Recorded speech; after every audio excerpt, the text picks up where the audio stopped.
Hello everyone. I hope all well at your home, safe, stay safe. ठीक है, अभी जो कोरोना का टाइम चल रहा है इसके अंदर सभी को सेफ रहना है, अपनी इम्यूनिटी को बढ़ाना है, एक्सरसाइजेस के ऊपर फोकस करना है और साथ के साथ अपनी स्टडीज़ को भी रेगुलर रखना है। तो आज मैं आप लोगों के लिए टॉपिक लेके आया हूँ एस्थमा, जो कि आपके सिलेबस का भी पार्ट है और ये बहुत इंपॉर्टेंट है क्योंकि ये आजकल कॉमन चीज़ें हो रही हैं। लोगों को एस्थमा की प्रॉब्लम बहुत बढ़ रही है, खास करके ओल्ड एजेस में और बच्चों में भी एस्थमा पाया जा रहा है। तो इसको ये आपकी लाइफ के लिए भी यूज़फुल है, डेली लाइफ में भी आप इसको इस्तेमाल कीजिए, आप इसकी इन्फॉर्मेशन का यूज़ कीजिए और ये आपके सिलेबस का भी पार्ट है। तो आज का जो हमारा टॉपिक है वो है एस्थमा। एस्थमा क्या होता है? एस्थमा एक कंडीशन है आपकी बॉडी की जहाँ पे आपके ब्रीदिंग जो एयरवेज हैं, जहाँ से आपका लंग ऑक्सीजन को इनहेल और एक्सहेल करता है, उस रास्ते में अगर कोई इन्फ्लामेशन हो जाती है, जो आपकी ब्रीदिंग पाइप्स है उनके अंदर कोई इन्फ्लामेशन यानी कि कोई सूजन या किसी तरह का कोई संक्रमण हो जाता है तो उस कंडीशन में आपको क्या होगा, सांस लेने में और छोड़ने में प्रॉब्लम होगी, उसको आप अस्थमा कहेंगे। ठीक है, तो इसका जो मेन कारण है, इसके दो कारण हैं। एक तो एलर्जन होते हैं, एक होते हैं ट्रिगर्स। तो हम ये समझेंगे कि एलर्जन क्या होता है और ट्रिगर क्या होते हैं।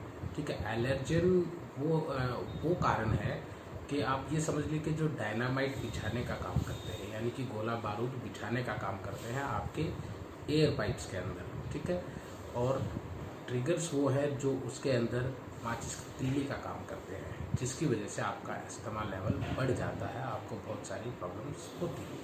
तो दोनों से ही बचना, उसके बारे में बात करेंगे किस तरह से बचा जा सकता है दोनों ही चीज़ों से, और अगर ये हो जाता है हमें एस्थमा, अगर किसी को हो जाता है तब उस कंडीशन में उनको क्या करना चाहिए। ठीक है, तो ट्रिगर्स, आप एलर्जेंस के बारे में पहले बात करते हैं। एलर्जेंस आपके क्या होते हैं? मैंने बताया कि एलर्जेंस जो होते हैं वो क्या करते हैं, आपके पाइप को संक्रमित करने का काम करते हैं, इन्फ्लामेशन करते हैं। ठीक है, उनके अंदर किसी प्रकार का संक्रमण करना या उनको, जिसकी वजह से उनके अंदर सूजन आ जाती है। तो देखो, जो कॉमन एलर्जेंस होते हैं वो एस्थमा, आपको ऐसा नहीं है कि कोई स्पेसिफिक इस तरह की कोई चीज़ है कि जो कहीं बाहर से आके और अंदर घुस गए, इस तरह का नहीं है, बल्कि एस्थमा आपके एनवायरमेंटल फैक्टर के ऊपर होना ना होना बहुत ज़्यादा डिपेंड करता है। ठीक है, तो जो कॉमन एलर्जेंस है वो मैं आपको बता दूँ। वो तो एक है हाउस डस्ट माइट्स, दूसरा है पुलन। ठीक है, ये आपके कॉमन एलर्जन होते हैं जिनकी वजह से आपको एस्थमा होने की प्रॉब्लम होती है। तो हाउस डस्ट माइट्स क्या होते हैं? ये बहुत बारीक कीड़े होते हैं जो कि आपकी स्किन को खाते हैं। तो जहाँ आदमी होंगे या वहाँ ये हाउस डस्ट माइट्स होते ही होते हैं। इतने बारीक होते हैं, इतने सूक्ष्म होते हैं कि आप इनको आंखों से देख नहीं पाते हैं। इनकी 8 टांगें होती हैं। ठीक है, और ये जहाँ इंसान रहते हैं वहाँ तो रहते ही हैं, प्लस ये उसके साथ साथ क्या करते हैं, हवा में एक दूसरे को ये हवा में भी फैल जाते हैं या फिर उन चीज़ों के ऊपर ये पाए जाते हैं। मान लो जैसे आपका बेड है, गद्दे हैं, रजाई है, चादर है, आपके सोफाज हैं।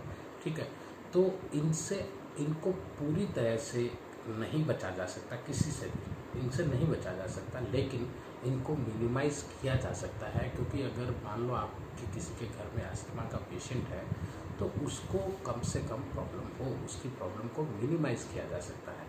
वो किस तरह से किया जा सकता है? आप देखिए कि गद्दों को टाइम पे धोएं, चादर को टाइम पे धोएं, गद्दों को धूप दिखाएं, उनको झाड़ें, और प्लस जो आपका जो फ्लोर है वो हार्ड सरफेस हो। आपने देखा होगा कि फ्लोर के ऊपर आजकल बहुत तरह के मैट और ये सब बिछाते हैं, वो ऐसा बिल्कुल ना हो। खास करके जो लोग अस्थमा के पेशेंट हैं उनके घरों में ऐसा ना हो। ठीक है, इन चीज़ों का ध्यान रखें। कूलेंस होते हैं जो ये फूल पेड़ पौधे होते हैं, इनका बुर, उसको फूलन बोलते हैं। ये जो अच्छे पेड़ पौधे होते हैं, जैसे कि आपके घर के आसपास फूल है, फ्लावर है, खूबसूरत जो पेड़ पौधे हैं, उनसे आप अस्थमा के पेशेंट को कोई खतरा नहीं है, क्योंकि उनका बुर जो होता है वो बड़ा होता है, वो हवा में नहीं फैलता है। ठीक है, ये फैलता है पक्षियों के द्वारा। पक्षी उनके ऊपर बैठते हैं, या जो आपके छोटे इंसेक्ट्स होते हैं वो उनके ऊपर बैठते हैं और इधर से उधर वो बैठते हैं, उनके साथ वो चिपक जाता है, फिर वो फ्लाई करके दूसरी जगह जाते हैं, वहाँ पे वो गिर जाते हैं। तो इसी तरह से ये कुदरत ने इसको बनाया इस तरह से है कि भाई इनको भी तो फैलना है। ठीक है, खाली इंसानों को ही तो नहीं फैलना है, इनको भी फैलना है, तो बनाया इस तरह से। लेकिन उससे कोई खतरा नहीं है। खतरा किन से होता है अस्थमा के पेशेंट को? खतरा किन से होता है? वो जो जंगली और बड़े बदसूरत किस्म के पौधे होते हैं उनसे इसको खतरा होता है, क्योंकि उनका जो धूल होता है वो बहुत छोटा होता है। वो 70-70 किलोमीटर, 80-80 किलोमीटर में हवा में उड़ के चला जाता है। ठीक है, ये एक बहुत कम रीज़न वाला है, लेकिन ये अस्थमा, क्योंकि अस्थमा की बात चल रही है तो उस तरह के पेशेंट को ये प्रॉब्लम करता है, इन केस अगर वो इनके संपर्क में आते हैं तो। ठीक है, ये जो है हवा से फैलता है, वो पुलन आपके लिए, अस्थमा के पेशेंट्स के लिए हार्मफुल है। दूसरा मैंने आपको बताया था ट्रिगर्स। ट्रिगर्स क्या करते हैं? दिल्ली का काम करते हैं। कॉमन ट्रिगर्स होते हैं, मान लीजिए कोई स्मोकिंग कर रहा है, ठीक है, या फिर कोई जो है आपका कोई वायरल इन्फेक्शन हो जाता है। ठीक है, एक तो स्मोकिंग हमेशा ही अस्थमा के पेशेंट के लिए हार्मफुल है, चाहे वो फर्स्ट हैंड स्मोक है या सेकंड हैंड स्मोक है, या फिर कोई किसी तरह का वायरल इन्फेक्शन किसी को हो गया, किसी को कोल्ड कॉफ हो गया है। तो ऐसे लोगों को क्या करना चाहिए कि जो बहुत क्राउडेड प्लेसेस हैं उनके अंदर ना जाए, भीड़ भाड़ के इलाके से वो लोग बचे। या फिर फैमिली में अगर किसी को है तो अगर वो कफ या कोल्ड करता है तो अपने मुंह पे कपड़े को ढक करके या हाथ को ढक करके इस तरह से उसको स्नीजिंग, चीखना या खांसना चाहिए। ठीक है, नहीं तो ये अस्थमा के पेशेंट के लिए ट्रिगर का काम कर सकता है। यानी कि अगर वो कोल्ड और कफ की उसके अंदर आ जाता है, सिचुएशन के अंदर आता है, क्योंकि देखो एक नॉर्मल आदमी को कोल्ड एंड कफ होता रहता है, इससे भी कम्प्लीटली नहीं बचा जा सकता, लेकिन इसके लेवल को रिड्यूस किया जाता है। कैसे?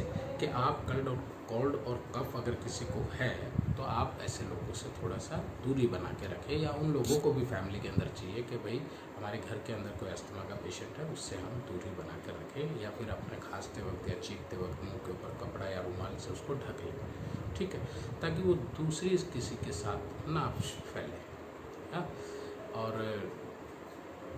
अगर किसी को अस्थमा हो जाता है तो उस केस में आप क्या करते हैं? उस केस में हम क्या करते हैं, एक इन्हेलर का, प्रिवेंटर इन्हेलर का यूज़ करते हैं। प्रिवेंटर जो इन्हेलर होता है वो होता है अस्थमा की रोकथाम के लिए, कि एक छोटा डिवाइस होता है जो कि ठीक आपके परफ्यूम या स्प्रे की बोतल के जैसा, डिओडेंट की बोतल के जैसा काम करता है। इसको आप शेक करें और मुंह के अंदर इसको दबा करके, एक जो आप उसको प्रेस करेंगे उसके अंदर 5-6 बूंदें निकलती है, उसको आप मुंह के अंदर दबा के रखें 10 सेकंड तक और उसको इनहेल करें। ठीक है, और दूसरा आप डॉक्टर से कंसल्ट करें, क्योंकि अस्थमा भी किस तरह का है वो भी देखना पड़ता है। ये जो है 3 लेवल में होता है। एक होता है आपका बहुत कम, ठीक है, नॉर्मल है एक अस्थमा, और एक होता है माइल्ड जो मीडियम होता है, और तीसरा है सीवियर कंडीशन, यानी कि आपको बहुत ज़्यादा अस्थमा हो गया है। ठीक है, जिसमें जो कॉमन है वो 1 या 2 दिन आपको प्रॉब्लम लेता है, सांस वगैरह लेने में, और जो माइल्ड है वो हफ्ते में 3 से 4 दिन रह सकता है, प्रॉब्लम क्रिएट करेगा, और जो सीवियर है उसके अंदर आप ऐसा भी महसूस करेंगे कि आप रात को सो ना पाए, और you may feel like that asthma is controlling your life. आपको 7 दिन, हफ्ते के सातों दिन आपको सांस लेने में प्रॉब्लम आ रही है, दिन के अंदर पूरे दिन में सांस लेने में प्रॉब्लम आ रही है, रातों को भी आप परेशान रहते हैं, तो सीवियर कंडीशन के अंदर आपका बहुत ही बुरा हाल हो जाता है अस्थमा के पेशेंट्स का। ये तो हो गया कि भाई डॉक्टर से कंसल्ट करना चाहिए। दूसरी, आप अपने लेवल पे क्या प्रिवेंशंस कर सकते हैं अस्थमा के लिए। सबसे पहले तो भाई जैसे जो अस्थमा के पेशेंट्स होते हैं उनके लिए एयर कंडीशन यूज़ करना अच्छा होता है बगैर कूलर के, क्योंकि जैसे मैंने आपको पुलन का एग्जांपल दिया, तो पुलन कहाँ से आ रहा है?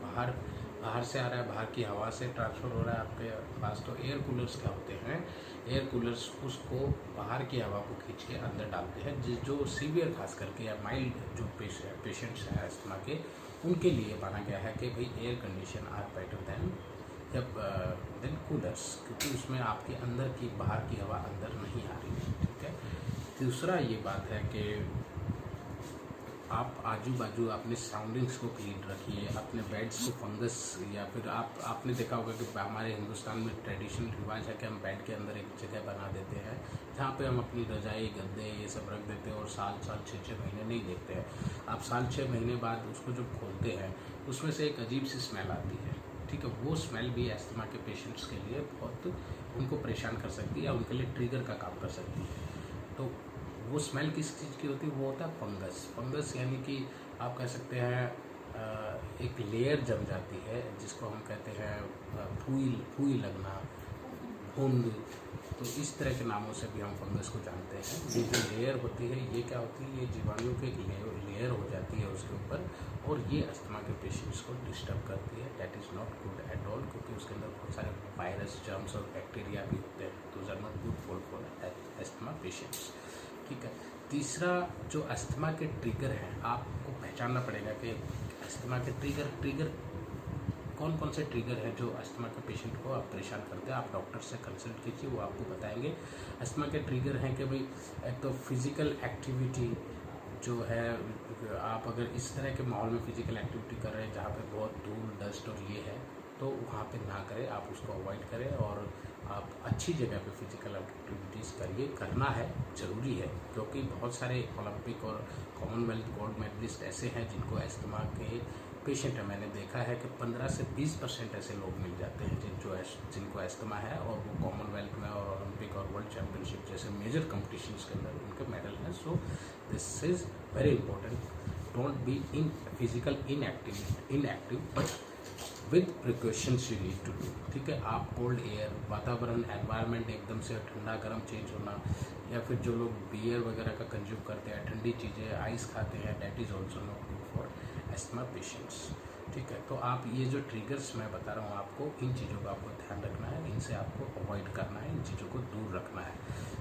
एक और बहुत देखा गया है कि भाई अस्थमा के पेशेंट कहते हैं डाइट किस तरह का होना चाहिए, डाइट स्ट्रक्चर किस तरह का होना चाहिए। तो कोई ऐसा स्पेसिफिक बहुत ज़्यादा डाइट स्ट्रक्चर अस्थमा के पेशेंट्स के लिए नहीं होता है। दो तरीके हैं। एक तो आपकी खुद की ऑब्जर्वेशन कि आपको क्या खाने से क्या एलर्जी हो सकती है, हो जाती है, वो आपका खुद का अनुभव आपको बता देता है। बहुत ही कम केसेस में ऐसा होता है कि किसी ने फ़िश खा लिया या एग खा लिया या दूध पी लिया तो उसको कोई अस्थमा ट्रिगर का वो काम कर रहा है। ये बहुत रेयर केसेस में होता है। लेकिन हाँ, इन चीज़ों से ज़रूर बचना। आप ठंडा पानी ना पिएं, ठंडी चीज़ें एकदम बहुत ज़्यादा ना खाएं।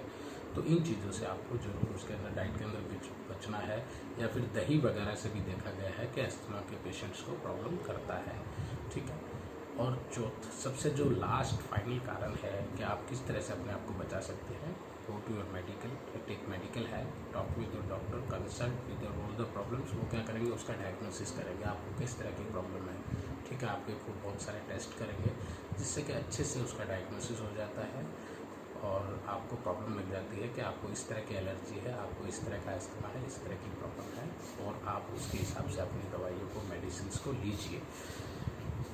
अब अगर किसी को सडनली अस्थमा अरेस्ट आ गया है, अस्थमा अटैक हो गया है, उस केस में आप क्या करें कि उसके आसपास का वातावरण देखें कि साफ़ सुथरी जगह हो। दूसरा, उसको जो है प्रिवेंट इनहेलर ज़रूर दे। ठीक है।